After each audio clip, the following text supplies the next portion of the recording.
Di dalam ceramahnya sesuatu yang sangat memantik suatu perseteruan. Jamaahnya diberi peringatan bahwa jangan berguru atau jangan mengambil ilmu kepada Ustadz Abdul Somad. Tidak boleh kita belajar di selain golongan mereka. Sangat eksklusif ya, dan sangat ganas. Assalamualaikum warahmatullahi wabarakatuh.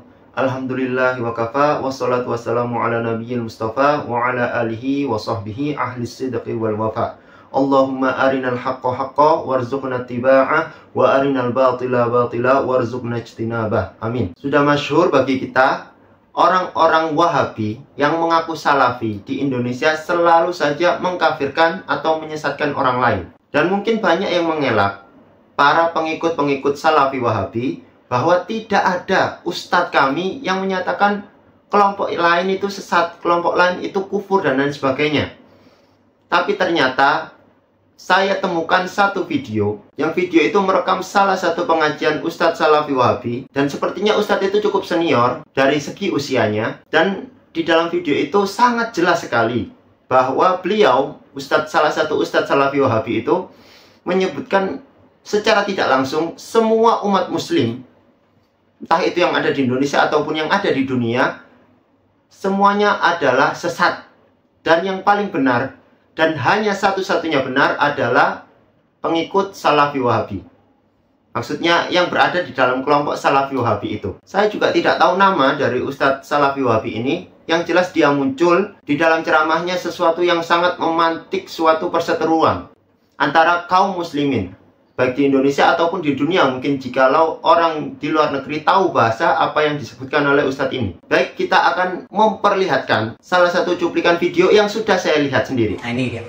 Inilah dasarnya. Jangan antum katakan saya Salafino, saya Muhammadiyah. Muhammadiyah itu firqah dhallah, NU firqah dhallah, Jamaah Tabligh, Jamaah Tabaligh firqah dhallah.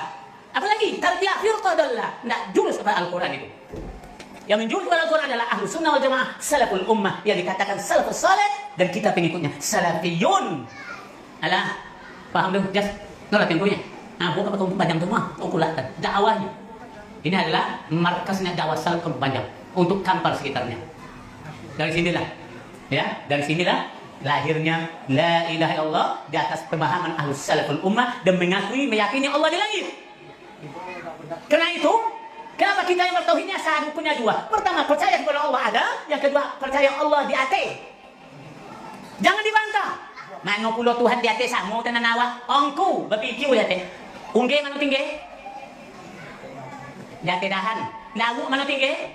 Lemayu. Cacing mana tinggi? Hah? Kutu mana tinggi? Ditangkuk. Suku mana tinggi? Makhluk Allah tempat tinggalnya tidak sama. Apalagi Allah Subhanahu Wa Taala. Kalau Allah katakan di langit, tidak serupa dengan kita. Makhluknya saja tidak serupa tempatnya. Kenapa kita katakan Allah serupa dengan kita? Bodoh itu orang itu. Siapa itu? Kalau Bang Abdul Somad mengatakan, jangan belajar dengan dia. Paham? Dia bantah Allah di langit. Dan mengerti yang dakwah sunnah itu. Paham? Inilah yang saya sampaikan. Moga ada apa adanya. Saya siap berdialog kepada orang yang membantah Al-Quran dan sunnah. Sangat ganas sekali ya videonya. Muhammadiyah firqah dhallah, NU firqah dhallah, Jamaah Tabligh, Jamaah Tabligh firqah dhallah, dan lain sebagainya. Itu firqah dhallah semuanya, kecuali manhaj salaf katanya. Pengikut salaf yang sebenarnya, maksudnya kelompoknya dia. Salaf-salafan mungkin ya. Bahkan menyebutkan Ustadz Abdul Somad, jamaahnya diberi peringatan bahwa jangan berguru atau jangan mengambil ilmu kepada Ustadz Abdul Somad. Seakan-akan dia itu membatasi jamaahnya untuk belajar hanya kepada dia atau hanya kepada Ustadz-Ustadz Salafi Wahabi. Tidak boleh kita belajar di selain golongan mereka. Sangat eksklusif ya, dan sangat ganas. Karena semuanya disebut sesat ya, dhallah, firqah dhallah.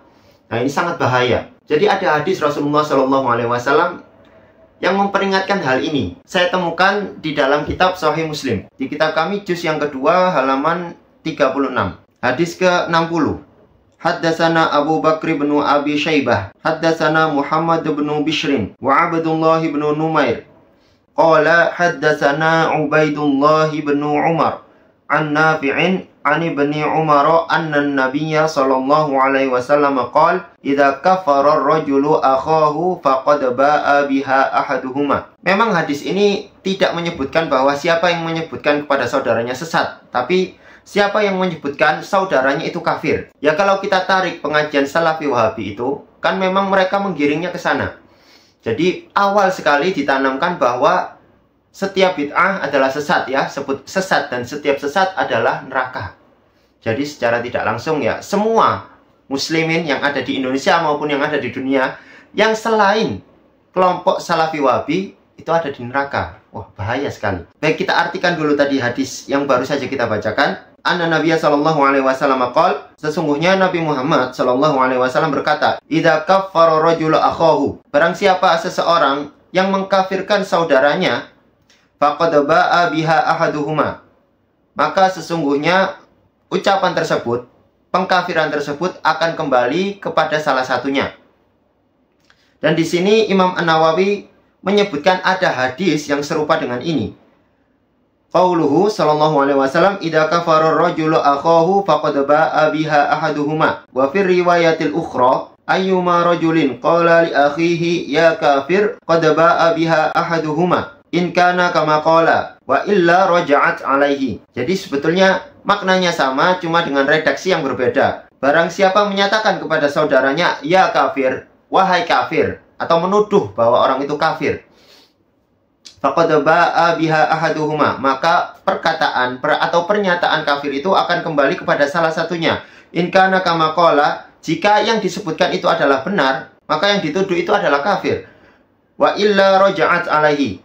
Tetapi ketika tuduhan itu salah, bahwasanya saudaranya itu tidak kafir, atau di dalam konteks ustadz ini tidaklah sesat seperti apa yang dituduhkan, raja'at alaihi, maka pernyataan itu kembali kepada dirinya. Oleh sebab itu, kita wajib berhati-hati untuk memvonis orang lain sesat, orang lain kafir.